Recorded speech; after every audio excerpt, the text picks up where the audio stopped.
If you haven't heard, Toy Story was recently back in theaters for a limited time, and with that, I figured this would be the perfect time to review this movie and why it's had such a lasting impact over the generations. And for the record, if you didn't see this in theaters, I would have definitely recommended you did. I went to see it twice, and it was definitely worth it. This is a part of Disney's line of re-releases for their 100th anniversary, 3 of them being Pixar movies. Toy Story just finished its theater run, and we'll be getting The Incredibles and Coco in September, so I'll be sure to cover those when they release. Now let's talk about why Toy Story has stood the test of time for almost 28 years.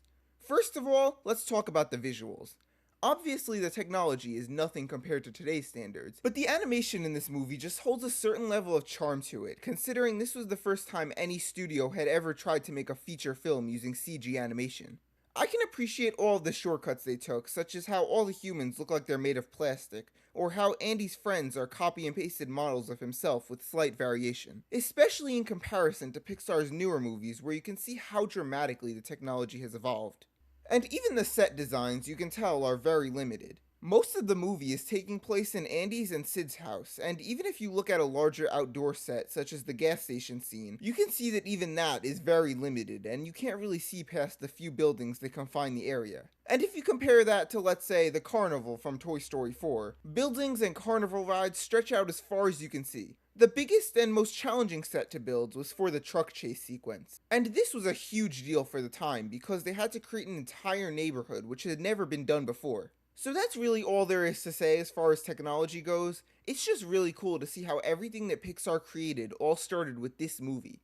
Now onto the storyline, which all starts by discussing the characters and themes. The main theme of this movie is of friendship and finding common ground with your rivals. So naturally these two characters have to be worlds apart. One character that takes pride in being the leader of the toys, and one that threatens to take that away. And through their differences and the situation they're thrown into, that being that they need to escape Sid's house, they find common ground and are able to escape. And even though this was created as a standalone movie, it's almost as if this was always intended to be expanded upon. This movie was made to set up the friendship of Buzz and Woody, and it does that flawlessly. And through their differences, it makes for a lot of good humor as well.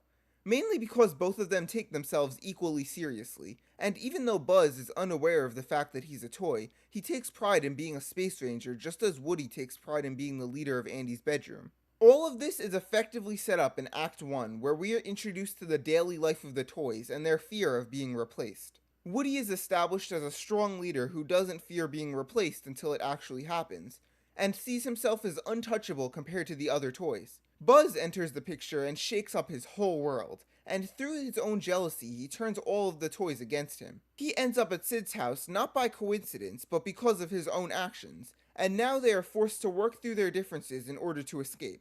Through the middle portion of the movie, Buzz is even given a character arc through realizing that he's a toy and not the space ranger he once thought he was. And his story is about accepting and eventually embracing the fact that he's a toy. Now let's talk about the ending, because the truck chase sequence is the perfect climactic ending to the movie. There are just so many facets to this scene. Between trying to regain the trust of the other toys who are still actively working against Woody and want nothing to do with him, all while trying to get both himself and Buzz to the moving van before it's too late.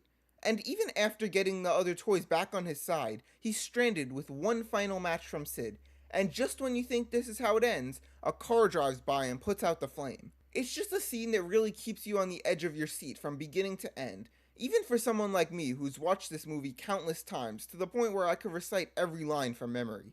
And at the very end, we have an epilogue that takes place months later after the dust has settled. And it calls back to the beginning of the movie and shows us how everyone has grown throughout the story. Buzz and Woody are now close friends, the toys no longer fear being replaced, and even Mr. Potato Head gets his Mrs. Potato Head that he wished for earlier in the movie. And it nicely wraps up the story and segues into Toy Story 2. Anyway, let me know if you went to see Toy Story in theaters. Thanks for watching, and bye!